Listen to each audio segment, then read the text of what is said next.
The CBN's move to increase the cash reserve requirement on public sector deposits is already taking its toll on the market. Now, joining me to take a look at some developing issues is economic analyst and managing director of Kari Assets Management Limited, Johnson Chukwu. Thank you so much for joining us on the program this morning.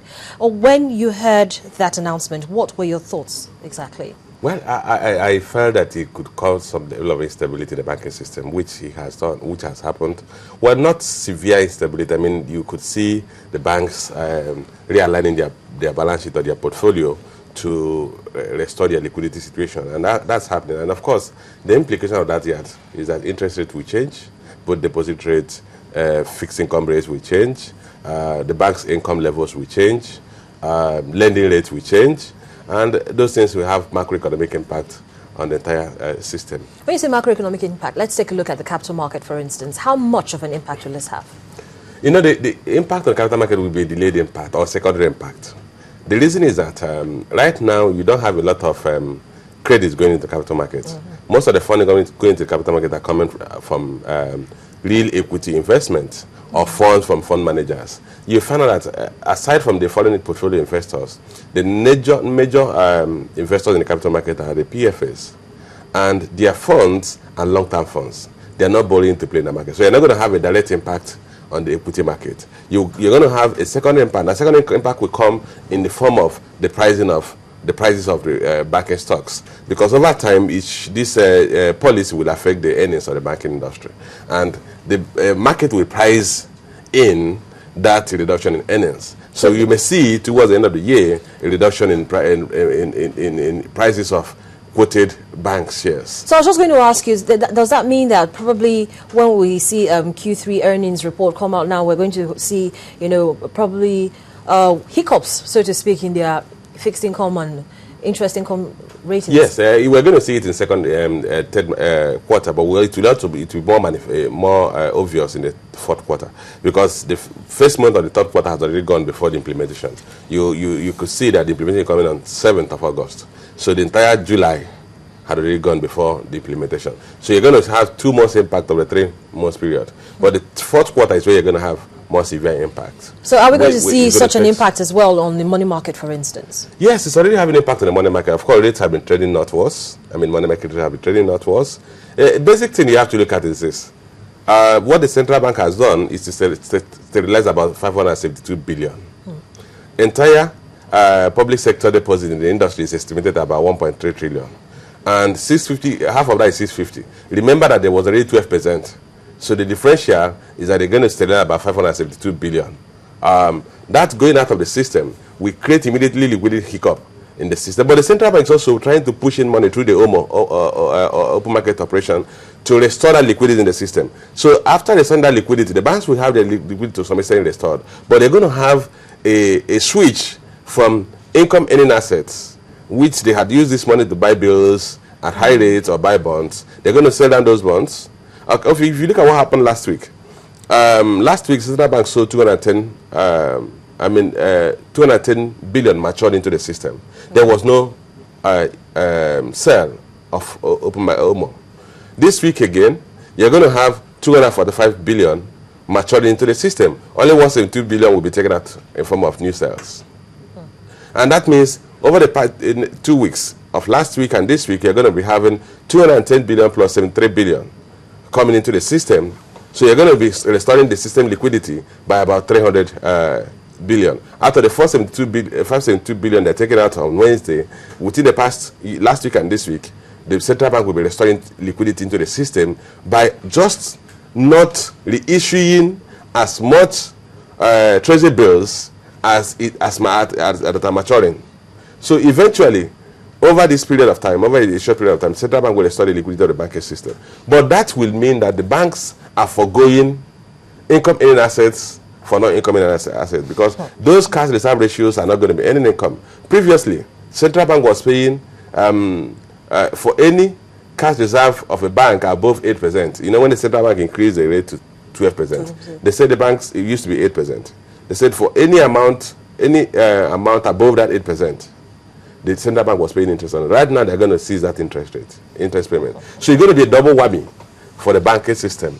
So they are going to be losing income on excess cash reserve, and they're going to be losing income they were earning from investing government funds in treasury bills and relatively risk-free assets. Well, surely all of this is definitely going to affect the bond market, because we know that last week traders said yields on FGN bonds were already beginning to feel the pinch. And, well, let's just say, what are your thoughts? Do you think this will continue in the coming weeks? And if it does continue, should we be worried? You see, what will happen is this. The good thing is this. It will continue, but the good thing is that the central bank will also have lesser need to borrow. Because in effect, what the government wants to do, what the CBN governor said, look, you cannot be using government funds. You can't be taking government deposits and lending it to government at 14%. Okay. What they're going to do is to reduce the amount of borrowing. Like what I did say, in the money market, you already have 210 plus 73. Okay. That's something like 280 or 285 that has gone back into the system. That amount that the central bank has liquidated by not reissuing treasury bills means that the amount of government borrowing is going to drop by 218 billion over the last week and this week. So the interest rate payment burden on the federal government will also reduce by that proportion. So if you look at in the case of bonds, what's happening is that the banks are selling down their bonds to restore their liquidity. And of course, if you have a sell pressure, if the market is bearish, then what happens is that yield will increase and prices will drop. So that's why we're seeing yields accelerating over this period while prices are dropping. So banks may actually be locking in losses on such bonds. And that's why we're saying, if you look at the P&L of the balance sheet of the banks going forward, you're going to see the impact of this change in cash reserve ratio.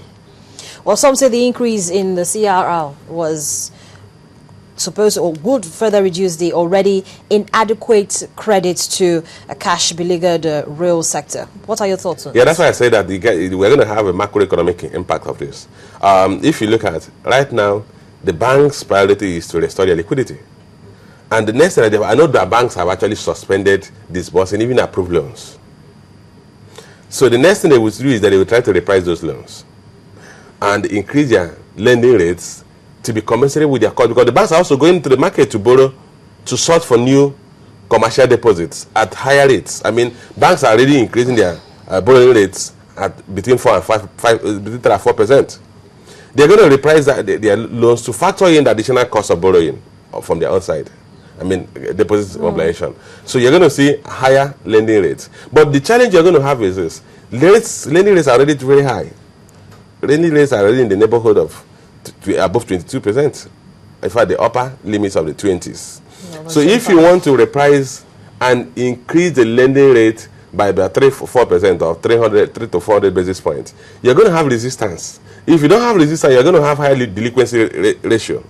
That means more of these borrowers will be unable to pay. Well, things just got challenging for the real sector. So how would the regulator now try to ensure that, things stabilize for the real sector? Because we are supposed to be driving the real sector, which is a major driver of any economy, whether it's Nigerian or the American or whichever way you look at it. What should the central bank at this point be doing to ensure that the real sector doesn't suffer from the domino effect of this? Well, what the central bank governor will always state that his priority, his job specification is to maintain price stability. There are other factors or other agencies of government whose primary obligation is to drive economic growth. It does not mean that the central bank does not have some form of roles in driving economic growth. You see, what we are saying is this. If you increase rates, which is your question, how is the real sector going to fare? You see, the real sector is faced with several challenges. Cost of borrowing is one of those challenges. But there are several other challenges that actually make the cost of borrowing of lesser problem to the real sector. Take for example, energy cost. You have lack of adequate energy supply. You also have to contend with the cost of energy supply, because if you have to buy diesel to fuel your production activities, it's several times the cost of what it takes somebody in Ghana to produce. You have to talk about other infrastructural gaps like road transport facilities. You have to talk of the cost of even accessing government facilities, the cost of corruption, that factor into the cost of doing business in Nigeria. So you have several other factors. You have to talk of the quality of labor and the cost of labor. So this sector is actually buffeted by a lot of challenges. The interest cost of borrowing is one of those challenges. Then how will central bank address that? The central bank, on its own part, has created a lot of development finance windows for the real sector. There's a facility or a line for those in textile industry. There have been a credit line for small and medium scale enterprise, which can be accessed through the Bank of Industries. There's a concessionary loan for agricultural sector. So what the central bank has done is to create windows for the real sector to access credit at sub-market rates. But that does not mean that that's a perfect, that's not the ideal market situation. The ideal market situation, we should be able to have interest rates at levels that will encourage borrowing by the real sector. But to do that, you have to address the rate of inflation. Of course, rate of inflation is trending southwards. We've had inflation at one of the lowest in the past 5 years. But beyond that, you have to look at the outlook, inflationary outlook. And the outlook is heightened. The outlook is that we're going to see more liquidity into the system for which the central bank has to manage. We're moving towards an election period. So you're going to see a lot of disbursements. Of course, you could see that even the SS crude has been raided, converted to Naira. That has injected a lot of liquidity into the system. But beyond that, as you move towards closer to the election period, virtually all the governments in the system will probably monitor the system. So central bank also have to come up with ways to reduce that liquidity. So it's a balance. Like I said, managing the economy is a balancing act. So you have to look at how do you balance these contending and sometimes opposing variables. Yeah, so how would these variables actually affect the local currency now at the parallel markets, at the interbank, and also at the banks? Well, once liquidity is taken out of the system, you find that Naira begins to appreciate. And you will observe that the past 1 or 2 weeks, Naira have been at least steady with some level of appreciation. Of course, once you don't have a lot of liquidity for people to speculate, for particularly the banks, then the demand for Naira will be, dollar will be reduced. And one of the things central bank is doing is to moderate. I think one of the things that the current CBN governor has done is to make exchange rate stability his greatest priority. And some of the liquidity management tools that have been introduced since the advent of his tenure were designed to ensure stability in exchange rate. So, for instance, now we know that some oil companies, as part of their monthly obligations, always offload dollars at the market. So, is this going to affect it in any way? Well, it's not really a monthly obligation. The fact is that they earn their income in dollars, and they need Naira to pay their operating cost. So, towards the end of the month, every month, most of them will send dollars to convert to Naira so they'll be able to meet their operating costs. That will continue as long as they continue to earn their income in dollars and their local obligations are in Naira. They will continue to make sales. But the issue is that the sales they make as a temporary cushion in the market.